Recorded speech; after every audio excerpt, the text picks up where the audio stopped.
ومن يضلله فلا هادي له ونشهد أن لا إله إلا الله وحده لا شريك له ونشهد أن سيدنا وسندنا ومولانا محمدا عبده ورسوله الذي أرسله بالحق بشيرا ونذيرا وداعيا إلى الله بإذنه وسراجا منيرا أعوذ بالله من الشيطان الرجيم بسم الله الرحمن الرحيم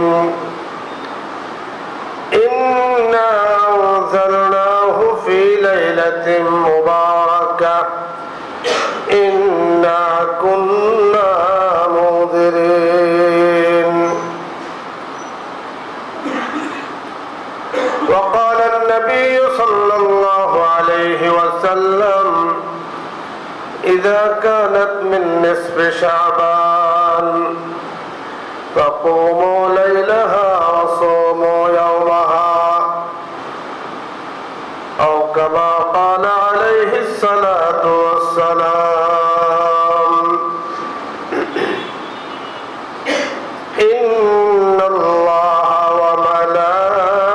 وملائكته يصلون على النبي يا أيها الذين آمنوا صلوا عليه وسلموا تسليما اللهم صل على محمد وعلى آل محمد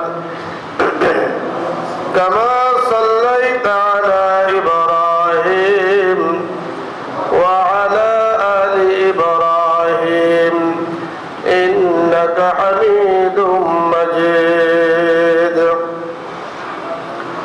اللهم بارك على محمد وعلى آل محمد كما باركت على إبراهيم وعلى آل إبراهيم إنك حميد مجيد بلغ العلا بكماله كشف الدجى بجماله حسنت جميع خصاله صلوا عليه وآله محترم मुअज़्ज़ज़ मुसल्लियान किराम मुरब्बियान इज़ाम নিউজ 24 কর্তৃক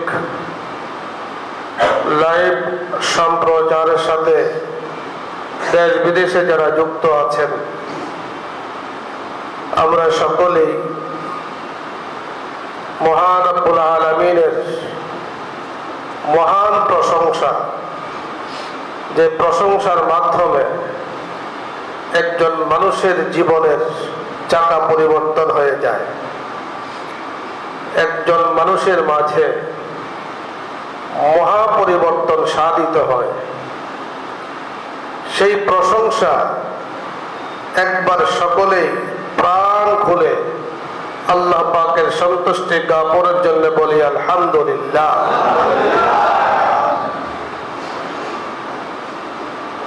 আল্লাহ পাক বান্দাকে নেয়ামত দান করেন, বিভিন্ন কারণে আল্লাহ পাক বান্দাকে পুরস্কৃত করেন। আল্লাহ পাক বান্দার বিভিন্ন হালাতে বিভিন্ন অবস্থায় আল্লাহ পাক তার উপরে সাহায্য করেন। তো আল্লাহ পাকের যা করার তিনি কিন্তু করেই যাচ্ছেন, করেই যাবেন। আমরা আমাদের যতটুকু করার আমরা কি সেটা করতে পারছি? যেমন ধরুন আল্লাহ পাকের দেয়া এই হায়াতের মালিক, আমাদের জীবনের মালিক, আমাদের সন্তানের মালিক, আমাদের মালের মালিক, আমাদের বাড়ির মালিক, আমাদের দেশের মালিক, দুনিয়ার মালিক, পরকালের মালিক, আকাশ এবং জমিনের মালিক, পাহাড় পর্বত নদী নালা যা কিছু আছে সকল কিছুর মালিক কে? আরো জোরে বলতে হবে কে? আল্লাহ।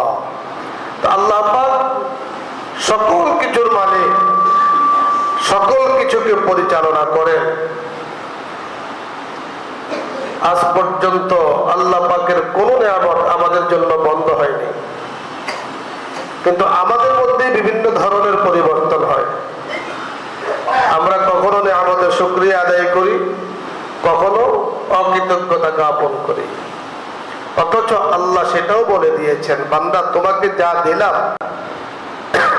তা পেয়ে যদি তুমি সন্তুষ্ট থাকো, আল্লাহ পাকের ফয়সালার উপরে তোমার কোনো আপত্তি না থাকে, তাহলে আমি যে নিয়ামত তোমাকে দিলাম সেটাকে আমি বহু গুণে বাড়াইয়া দেব। সুবহানাল্লাহ।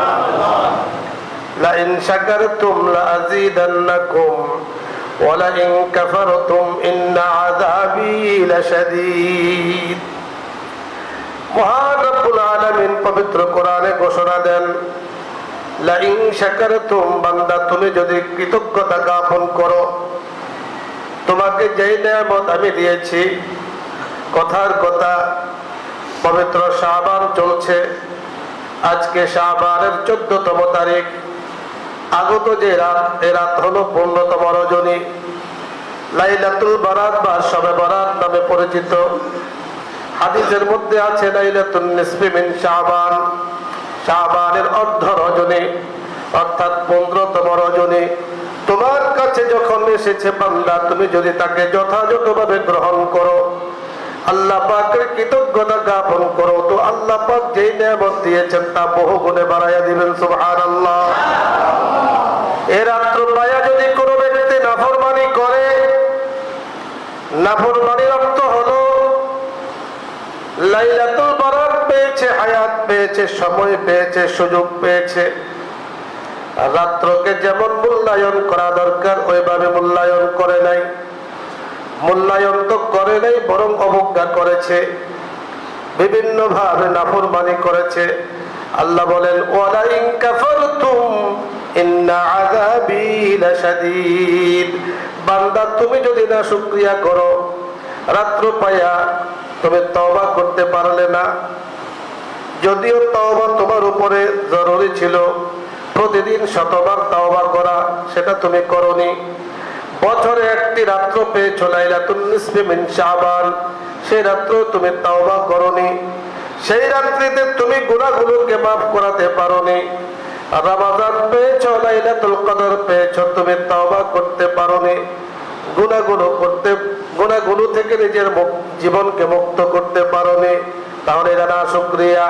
আল্লাহ সময় দিয়েছেন, সুযোগ দিয়েছেন, আমাদেরকে আল্লাহ পাক বিভিন্ন ভাবে ব্যবস্থা করে দিয়েছেন। না শুকরিয়া যদি কোনো ব্যক্তি করে, তার সম্পর্কে বলা হয়েছে ইন্না আযাবী লাশাদীদ, আল্লাহ পাকের শাস্তি বড় কঠিন। তাহলে পবিত্র কোরআন হাকিমের মধ্যে শুকরিয়ার পুরস্কার কি সেটাও বলে দিয়েছেন।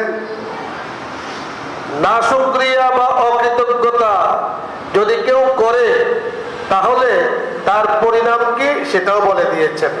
শুকরিয়ার পরিণাম হলো বহুগুণে নিয়ামত বাড়াইয়া দেওয়া, আর না শুকরিয়ার পরিণাম হলো আল্লাহ পাকের আযাব ভোগ করা।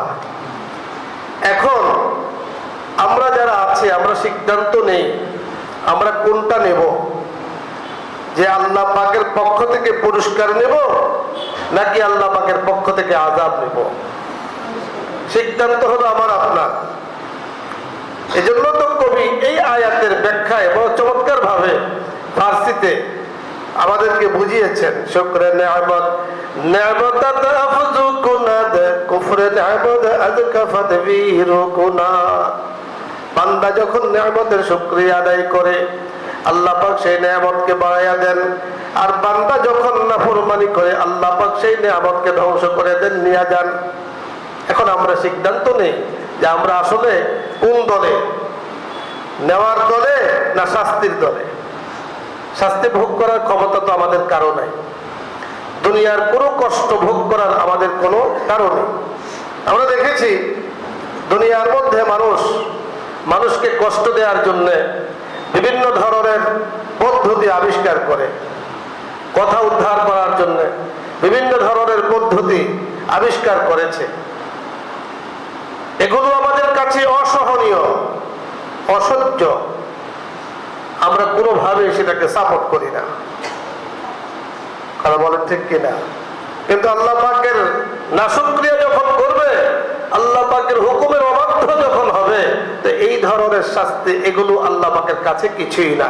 এগুলোকে মানবের আবিষ্কৃতি, আর আল্লাহ তাআলা যেটা দেবেন এটা কঠিন থেকে কঠিনতর, সহ্য করার ক্ষমতা আমাদের কারো নেই। তাহলে এখন নিজেকে আপনি চিন্তা করে দেখুন, আপনি কি বুদ্ধিমান?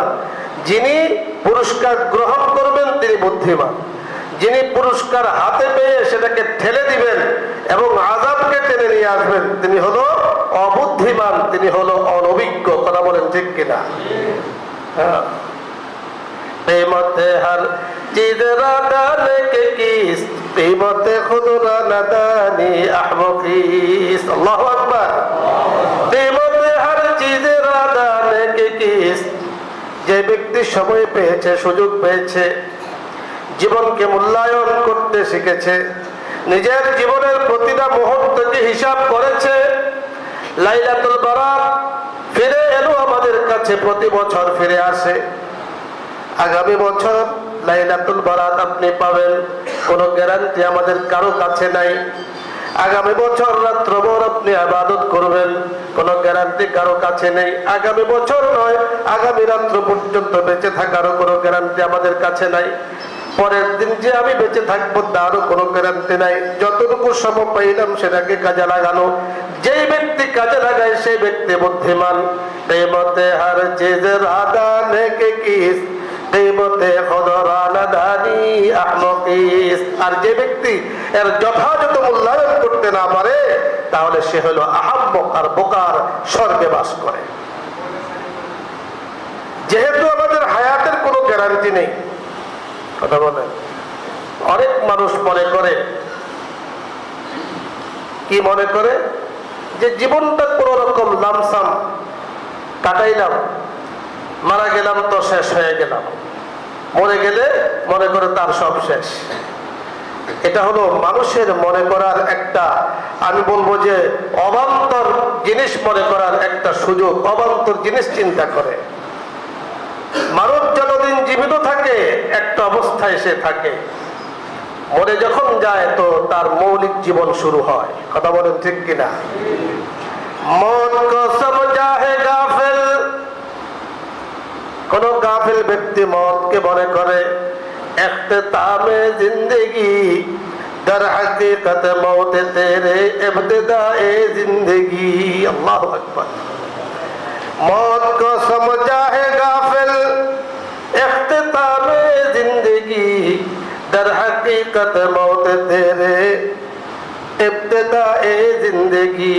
यहाँ हम सब मुसाफिर है, वही आखिर ठिकाना, कोई आगे रवाना है, कोई पीछे रवाना।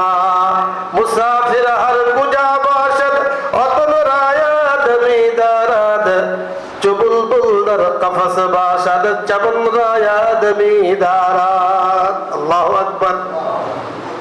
আমি আপনি মনে করি মौत को गाफिल, मौत के गाफिल ব্যক্তি, উদাসীন ব্যক্তি, নাফরমান ব্যক্তি মনে করে দুনিয়ার জীবন আমার শেষ হয়ে গেল, আমার সকল কিছু শেষ। দর হकीकत मौत तेरे इब्तिदाए जिंदगी। আসলে মূলত তোমার মৌতের পরে তোমার জীবনের সূচনা শুরু হয়ে গেল। এই মৌতে, এই জীবনে আমার আপনার থেকে জীবনের হিসাব কেউ আমার থেকে নেয় নাই, পানির হিসাব নেয় নাই, বাতাসের হিসাব দেয় নাই, সময়ের হিসাব দেয় নাই, কথা বলেন ঠিক কিনা? কত ঘন্টা ঘুমাইলাম তার হিসাব দেয় নাই, কত নাফরমানি করেছি তার হিসাব আমার থেকে কে নেয় নাই, কত পানি আমি পান করেছি, কত কি বলেন চাউল আমি খেয়েছি, এর হিসাব আমার থেকে কেউ নেয় নাই, কথা বলেন ঠিক কিনা?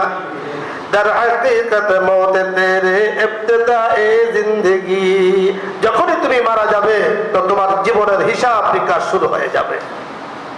यहाँ हम सब मुसाफिर है वही आखिर ठिकाना, कोई आगे रवाना है कोई पीछे रवाना। দুনিয়ার জিন্দেগি মুসাফিরের জীবন।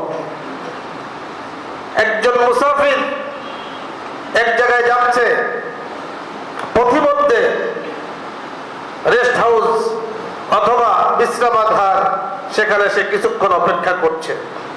সে চিন্তা করেছে যে ট্রেন আসতে অথবা বাস আসতে কিছুটা দেরি হচ্ছে, তো এখানে প্রথমে সে বসার একটা ব্যবস্থা করেছে, একটা চেয়ার, একটা টুল, কিছুর একটা ব্যবস্থা করেছে।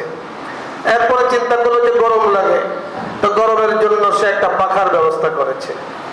এরপরে চিন্তা করলো যে পাখার ইয়াতে তো হচ্ছে না, তো একটু এসির ব্যবস্থা করেছে। এরপরে চিন্তা করলো তো আমি ঘুমাবো, ঘুমানোর একটু বিশ্রামের প্রয়োজন, একটা খাটের ব্যবস্থা করেছে। এরপরে চিন্তা করলো খাটের মধ্যে তো তোষক, বিছানা, জাজিম ইত্যাদি লাগে, এগুলোর সব ব্যবস্থা করেছে। সকল কিছুর ব্যবস্থার পরে যখন সে ঘুমাতে যাবে, এমন টাইমে ট্রেনের যে মাস্টার সে কি ভূত দিয়েছে, বাঁশিতে ফু দিয়েছে, ট্রেন চলে এসেছে। এখন আপনি বলেন, দীর্ঘ অপেক্ষার পরে যখন ট্রেন চলে এসেছে তখন বুদ্ধিমান কি সে কি বিছানা, খাট, এসি, পাখা যা তৈরি করেছে সব নিয়ে যাবে না একাই রওনা হয়ে যাবে? কথা বলেন ঠিক কিনা? সামনে যেটা পাবে এটা টান দিয়ে দৌড় দিবে। কেন? অস্থির হয়ে গিয়েছে, এত লম্বা টাইম অপেক্ষা করলাম। হ্যাঁ, তার কি বলে অপেক্ষা মানে না, অপেক্ষার পাল্লা তার কি হয়ে গেছে, বিরক্তির মধ্যে পরিণত হয়ে গিয়েছে, দৌড়াইয়া ট্রেনে উঠেছে। কথা বলেন ঠিক কিনা? ঠিক কোন রূপ ভাবে এই দুনিয়াতে আমরা মুসাফির। যেই দিন চলে যাব, মালাকুল মউত আজরাইল যখন মাওলায়ে কারীমের হুকুমে যখন সে আমার জীবনের চাকার গতি থামার যখন সে কি বলে বাঁশিতে ফু দিবে, আমার কাছে চলে আসবে। তোমার জীবন শেষ, হায়াত আর নেই, বেঁচে থাকার কোনো সুযোগ নাই।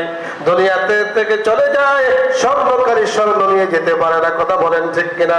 কত সুন্দর বাড়ি করেছে, কত সুন্দর রমণী বিবাহ করেছে, কত সুন্দর পরিবেশ করেছে, কত সুন্দর ফসল আবাদি করে এনেছে। যখন তার জীবনের সময় শেষ, লা ইস্তাখিরুনা সাআতাও ওয়া লা ইস্তাকদিমুন, চলে যেতে হবে পরকালে, কোনো কিছু নেওয়ার সুযোগ নাই। ঠিক কিনা ভাই? এখন বলেন, আমি আপনি মুসাফির, মুসাফির হর কুজা বাশদ ওয়াতন রায়াত মিদারাদ, চবুলবুল দর কফস বাশদ চমন রায়াত মিদারাদ। খুব খেয়াল করে শোনেন, একটা পাখি, আমরা কত ধরনের পাখি দেখি, পিপিলিকা বলেন, ময়না পাখি বলেন, টিয়া পাখি বলেন, অথবা আরো সহজ হলো গ্রামে গঞ্জে আমাদের মা বোনেরা ওনারা হাঁস মুরগি পালে। সকালবেলায় যখন এগুলোকে ছেড়ে দেয়, এরা খুব আরামে হাস্যাস বাস্যাস হয়ে খুশি হয়ে বিভিন্ন পুকুরে, বিভিন্ন বন জঙ্গলে চলে যায়। কথা বলেন ঠিক কিনা? ঠিক সন্ধ্যার সময়, সন্ধ্যা যখন হয়ে যায়, ওরা আবার এক এক করে চলে আসে বাসাতে। বাসাতে যখন ঢুকে যায়, আমাদের মা ও বোনেরা দরজা লেগেই দেয়। এরকম নয় যে ওদেরকে জঙ্গলে জঙ্গলে খুঁজতে হয়।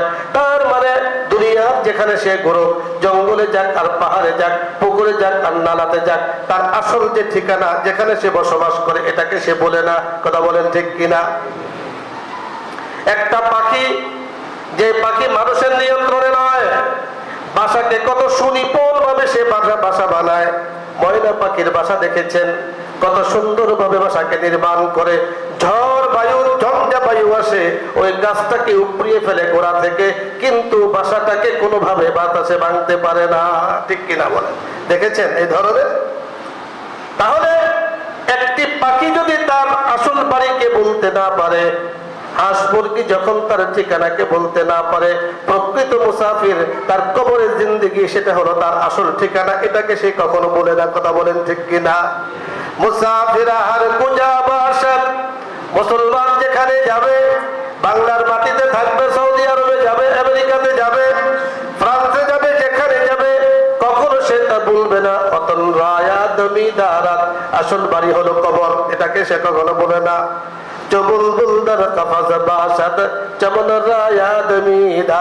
যেমন বুলবুল পাখি তার আসল বাড়ি কখনো কি করে না, বলে না। কথা বলেন ঠিক কিনা? তাহলে আমরা হলাম প্রকৃত অর্থে মুসাফির। প্রকৃত অর্থে আমরা কি মুসাফির? মুসাফির তো দেখা যাচ্ছে এক জায়গায় যায়, দুনিয়ার হিসেবে প্রস্তুতি অনেক কিছু আছে, যেখানে থাকে, যেখানে কিছুক্ষণের জন্য অবস্থান করে, এটা তার আসল ঠিকানা নয়, আসল ঠিকানা সাজানোর চিন্তা করে। কথা বলেন ঠিক কিনা? আমাদের দেশের মানুষ আমেরিকাতে থাকে, জাপানে থাকে, ফ্রান্সে থাকে, বিভিন্ন দেশে থাকে, ওখানে বছরকে বছর থাকে, টাকা পাঠায় বাড়িতে, বাড়িতে টাকা পাঠায়, সেখান থেকে বিভিন্ন ভাবে সে এখানে একটা বিল্ডিং নির্মাণ করে, একটা ঘর নির্মাণ করে। কথা বলেন ঠিক কিনা? কারণ সে যতই সেখানে থাকুক তার উদ্দেশ্য হলো জীবনের শেষ মুহূর্তগুলো এখানে সে কাটাবে। একটা সুন্দর বিল্ডিং বানায়, আবার বলে যে এই পাথর হয় না, সুন্দর পাথর দাও। থাকে আমেরিকাতে, থাকে সৌদি আরবে, থাকে বহির্বিশ্বে, কিন্তু বাড়ি নির্মাণ করছে কোথায়? আপন বাড়িতে। কথা বলেন ঠিক কিনা? দুনিয়ার অস্থায়ী ঠিকানার যেমন এমন চিন্তা করে, আমি দুনিয়াতে যেথায় থাকবো, ছিলাম রুহের জগতে, আছি এখন বাংলাদেশে, আছি এখন দুনিয়াতে, চলে যাব কবরে, সেটাকে আমার সাজাতে হবে। কথা বলেন ঠিক কিনা? সেই সাজানোর রাত্র হলো অনেকগুলো রাত্র, অনেকগুলো দিন আল্লাহ দিয়েছেন। সেই সাজানোর একটি রাত্র অনেকগুলোর মাঝে আজকে সামনে যে রাত্র আসছে আমাদের সেই রাত্র। গত জুমাতে আমি আলোচনা করেছিলাম যে এই রাত্র নিয়ে তিন শ্রেণীর মানুষ আছে, মানুষের মাঝে তিনটা বিভক্তি আছে। খুব পরিষ্কার ভাষায় শোনেন। কেউ কেউ এই রাত্রে নিয়ে খুব বাড়াবাড়ি করে, কেউ কেউ ছাড়াছাড়ি করে, আর তিন নম্বর হলো যারা মাঝামাঝি থাকে, না বাড়াবাড়ি করে, না ছাড়াছাড়ি করে, না মাঝামাঝি। এখন আপনারা কোন দলে থাকবেন হিসাব করে দেখেন, আমি বলে দিচ্ছি। ইবনে মাজাহ শরীফের হাদিস, তিরমিজি শরীফের হাদিস, যেগুলো সিহাসিত্তার 6টা সহিহ বিশুদ্ধ কিতাবের মাঝে উল্লেখযোগ্য 2টা কিতাবের নাম বললাম। একটা হলো ইবনে মাজাহ, আর একটা হলো সহিহ তিরমিজি, জামিয়া তিরমিজি শরীফ, অত্যন্ত গুরুত্বপূর্ণ কিতাব। এই 2 কিতাবের মাঝে, হাদিসের অন্যান্য কিতাবের মাঝেও যে হাদিসটি উল্লেখ করা হয়েছে লাইলাতুল বারাত নিয়ে, সেটাকে মুহাদ্দিসিনে কেরাম, যারা হাদিস নিয়ে গবেষণা করেছেন, হাদিস নিয়ে বিভিন্ন ভাবে যারা রিসার্চ করেছেন, ওনারা বলেছেন এই হাদিসগুলো হলো বিশুদ্ধ।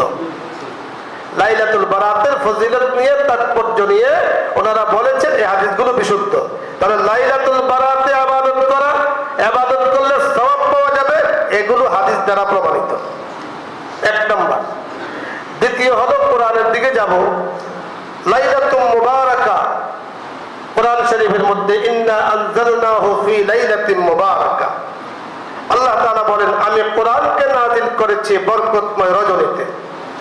লাইলাতুল মুবারাকার ব্যাখ্যা কি, বিশ্লেষণ কি?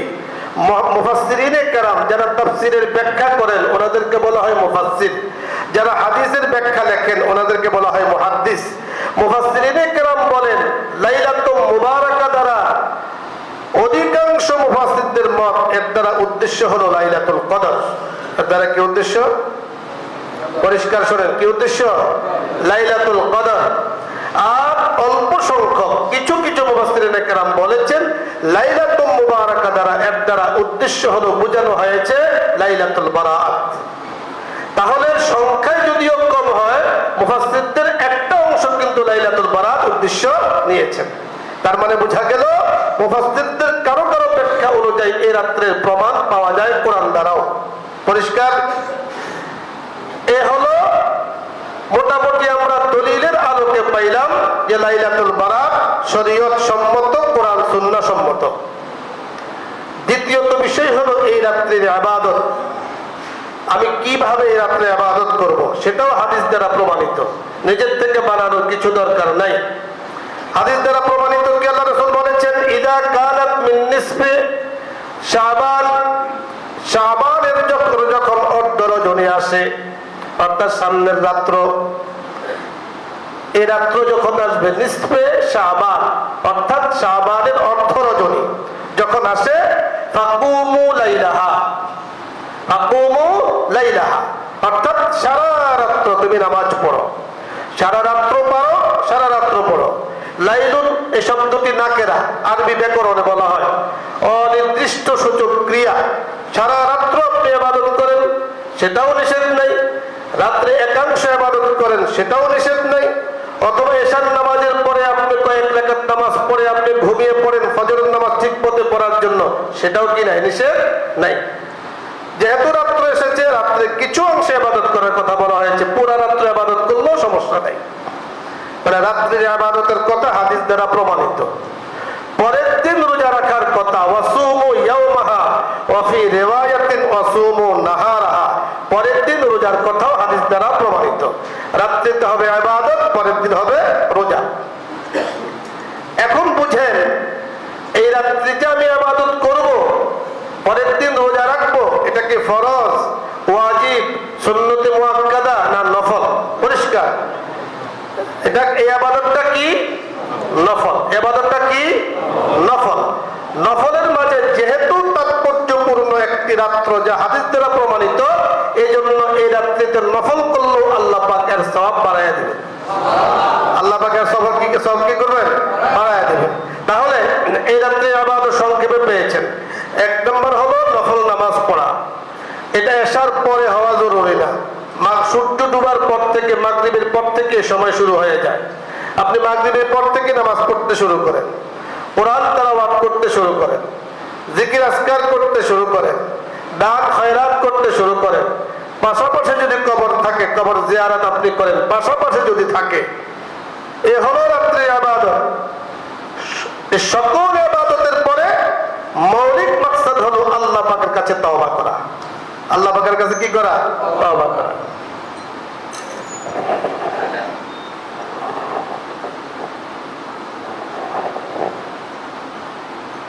তওবা সম্পর্কে গত জুমাতে আলোচনা করেছিলাম। এই যে তওবা, খালি আস্তাগফিরুল্লাহ আস্তাগফিরুল্লাহ এর পড়ার নাম তওবা না, বরং সংকল্প করা লাইলাতুল বারাতের আগে যত গুনাহ হয়েছে এর পরে যেন এই গুনাহ না হয়, অতীতের গুনাহের জন্য লজ্জিত হওয়া, এবং যেই গুনাহ হয়েছে এই গুনাহকে সম্পূর্ণরূপে তরক করা।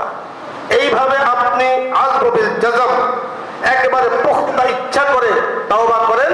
নামাজ আদায় করার পরে, তেলাওয়াতের পরে মাঝে মাঝে আল্লাহ পাকের কাছে হাত তুলে দোয়া করেন, আল্লাহ পাক এই রাত্রে উসিলায় আমার তওবা কবুল করলে আমার জিন্দেগি সফল। ইবাদত মোটামুটি পেয়েছেন। পরের দিন হলো রোজা।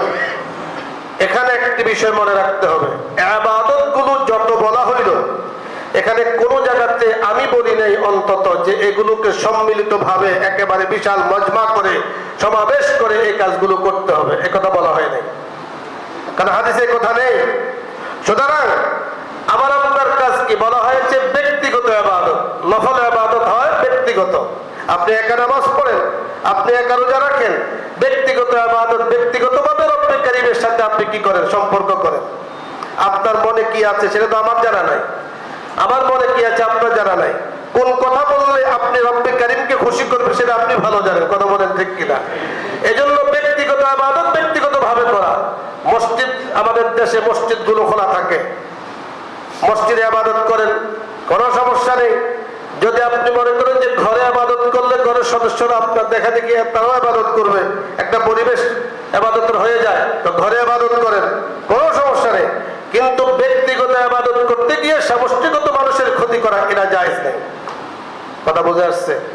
ব্যক্তিগত ইবাদত করতে গিয়ে অনেক মানুষ আছে, সব মানুষ তো সুস্থ না, সব মানুষের হাত তো এক না, সব মানুষের সুস্থতা কি বলে মানে শারীরিক অবস্থা তো এক না, অসুস্থ থাকতে পারে, কারো আগামী দিন পরীক্ষা থাকতে পারে, কথার কথা, কারো কোনো গুরুত্বপূর্ণ কাজ থাকতে পারে। আপনি সমষ্টিগতভাবে কোনো হুকুম পালন করেছেন, কোনো নফল কাজ করেছেন, যার কারণে ওনাদের ক্ষতি হয়েছে, এটা হলো নফল। ইজায়ে মুসলিম হারাম, মানুষদেরকে কষ্ট দেওয়া হারাম। নফল অর্জন করতে গিয়ে হারাম উপার্জন করা এটা কোনরূপে জায়েজ নেই। কথা পরিষ্কার? 3 নম্বর হলো লাইলাতুল বারাত আসলে আতশবাজি করে আমাদের যুবকেরা। আতশবাজি করার মাধ্যমে দেশের কি উপকার? আতশবাজি আপনি করেছেন, এখানে ইবাদত কোনটা হচ্ছে? ফুটকা ফুটাইলে কি ইবাদত হয়? এটা পাগলের কারখানা, কথা বলেন ঠিক কিনা? আপনি মরিচ কি জানেন কি মরিচ পোড়ায় আরো কি আমরা তো খালি দেখি ঠাসের আওয়াজ শুনি, হ্যাঁ, মরিচ পোকা, মরিচ বাতি ইত্যাদি ফুটায়। এটার মধ্যে কি ইবাদত? লাইলাতুল বরাতের জানান দেয়। লাইলাতুল বরাত আসতেছে, তোমাকে কে দায়িত্ব দিল লাইলাতুল বরাতের জানান দেওয়ার জন্য? বিভিন্ন মিডিয়ার মাধ্যমে, পত্র পত্রিকার মাধ্যমে, মসজিদে ওয়াজ নসিহতের মাধ্যমে জানান দেওয়া হচ্ছে। ফুটকা ফুটাইয়া মানুষদেরকে জানান দেওয়া তোমার জন্য জরুরি নয়। কথা বলেন ঠিক কিনা? সুতরাং রাষ্ট্রীয় কোনো কিছুর ক্ষতি হয়, মানুষের ক্ষতি হয়, এমন ধরনের কাজ নফল ইবাদত করে ক্ষতি করা যাবে না। 4 নম্বর বিষয় হলো, আমাদের মা বোনরা দেখছেন, শুনছেন, আমাদের সাথে যুক্ত আছেন, এই রাত্রিতে ইবাদতের কথা বলা হয়েছে। ভালো খাবার, দৈনন্দিন যে খাবারগুলো আমরা খাই সেটাই খাবো, কিন্তু এই রাত্রিতে হালুয়া রুটি অনেক সময় বানিয়ে থাকে অনেকে। আমি নিষেধ করছি না, হালুয়া যদি আপনার খেতে মনে চায়, সারা বছর আপনি খান নাই, চিন্তা করেছেন এই রাত্রিতে আসলে একটু খাবেন আপনি, হ্যাঁ, ইবাদত মনে করে নয়, বা এই রাত্রে অংশ মনে করে নয়, কিছুই নয়, এমনি মনে চাইছে আপনি খান, নিষেধ করলো কে? কিন্তু এটাকে এই রাত্রিতে এই কাজ করতে হবে নামাজ বাদ দিয়া, এটা জায়েজ নেই, পরিষ্কার, এটা কুসংস্কার অন্তর্ভুক্ত। কথা বলেন ঠিক কিনা? সারা রাত্র হালুয়া বানাইলেন, রুটি বানাইলেন, পাকাইলেন, খাইলেন, গল্প করলেন, পরের দিন পান খাইতে খেতে গল্প করলেন যে না আগামী রাত্রে, গত রাত্রে তো বহুত ইবাদত হয়েছে, বলে কি নামাজ পড়েছ? কেন সুযোগ হয় নাই, তো কি করেছ? হালুয়া বানাইছি, রুটি বানাইছি, খাইছি, দিছি, গল্প করছি। কথা বলেন, এটাকে সে ইবাদত মনে করছে, এটাকে ইবাদত মনে করা যাবে না। আপনি খান, নিষেধ নাই। বিভিন্ন জায়গাতে গরু জবাই হয়েছে, গোস্ত পাকার সমস্যা কি? নিষেধ নাই। আপনি হালুয়া খান, রুটি খান, গোস্ত খান, আরো যাক, খাওয়াতে নিষেধ নাই। খাইয়া আল্লাহ পাকের ইবাদত করবেন, এটা হলো মাকসাদ, মূল খানা মাকসাদ নয়। বিশুদ্ধতম খাবার খেয়ে আল্লাহর ইবাদত করবে, এটা হলো মাকসাদ। ওযু মাকসাদ নয়, ওযু করে নামাজ পড়বে, এই নামাজটা হলো মাকসাদ। কথা বলেন ঠিক কিনা? এজন্য মুহতারাম হাজিরিন, এইগুলো থেকে আমাদের বেঁচে থাকতে হবে। এরপরে আরো অনেক সময় শোনা যায় যে লাইটিং, মসজিদে একেবারে লাইটিং করে, রাস্তাঘাট লাইটিং করে, একেবারে অপর বিশাল জাঁকজমকপূর্ণ। এই জাঁকজমকের কথা ভাই আপনি কোথায় পেয়েছেন? এজন্য আমি বলেছি, কেউ কেউ করে বাড়াবাড়ি, লাইটিং করে, ইত্যাদি করে, পরিবেশ একদম সারা রাত্র, হ্যাঁ, সম্মিলিত ভাবে একটা কিছু করে, এটা যেমন বাড়াবাড়ি। এক বাহিনী আছে লাইলাতুল বরাত বলতে হাদিসে কোরআনে কিছু নাই, এটা হলো ছাড়াছাড়ি। আমরা হলাম 3 নম্বর পর্যায়ে, বাড়াবাড়িও করি না, ছাড়াছাড়িও করি না, আমরা ইবাদত করি নফল, কাউকে কষ্ট দিই না। কথা বলেন ঠিক কিনা? এটাই করতে হবে ইনশাআল্লাহ। আল্লাহ রাব্বুল কারীম আমাদেরকে কথাগুলো বোঝার তৌফিক দান করেন। লাইলাতুল বারাতের হক আদায় করে আল্লাহ পাক আমাদেরকে ইবাদত করার তৌফিক দান করেন। লাইলাতুল বারাত উপলক্ষে আমাদের মসজিদে আমরা খুব একটা প্রোগ্রাম করি না, জাস্ট এশার পরে নামাজের নিয়ম কানুন, অল্প কিছু সময় নামাজের কিভাবে আপনি কাটাবেন এখনো বলা হয়েছে, ওইটা না বললেই চলে। তারপরও এশার পরে কিছুক্ষণ মুসল্লিরা আসবেন, অনেক মুসল্লি একসাথে আসেন, ওনাদেরকে সারা রাত্র কিভাবে ইবাদত করবেন আমরা একটু আলোচনা করি, অল্প সময় নিয়ে আলোচনা করব। আর শেষ রাত্রিতে আমরা তওবা করে থাকি, আমাদের এই মসজিদে তওবা করে, সকলে মিলে তওবা করে, কিছু জিকির আজকার করে শেষ রাত্রিতে আমরা দোয়া করে থাকি। এজন্য টাইমিংয়ের কিছুটা পরিবর্তন হয়েছে। আজকে আমাদের এই মসজিদে ঈশার নামাজ হবে 8টায়, 8টার পরে ইনশাআল্লাহ সংক্ষিপ্ত, একেবারে খুব সংক্ষিপ্ত সাউন্ড বক্সের মাধ্যমে, প্রয়োজনে সাউন্ড বক্স আমরা ব্যবহার করবো না, যারা ভিতরে থাকবেন ওনাদের সংক্ষিপ্ত ভাবে আমরা আলোচনা করব। শেষ রাত্রিতে 4:50 আপনারা বাসায় সেহারি খাবেন, সেহারি খেয়ে আগের যারা রোজা রাখবেন সেহারি খেয়ে ঠিক 4:50 চলে আসবেন। আমরা আল্লাহ তাআলার কাছে তওবা করব, সকলে মিলে দোয়া করব। শেষ রাত্রিতে দোয়া আল্লাহ পাকের দরবারে কবুল হয়। আল্লাহ পাক যেন আমাদেরকে মাফ করে দেন। আল্লাহ তাআলা আমাদের যে আয়োজন, আল্লাহ পাক যে ইবাদত যেন আমরা যথাযথভাবে করতে পারি সেই তৌফিক দান করেন, আমিন। ওয়া আখিরু দাওয়ানা আলহামদুলিল্লাহি রাব্বিল আলামিন। যারা সুন্নাত পড়ে সুন্নাত পড়ে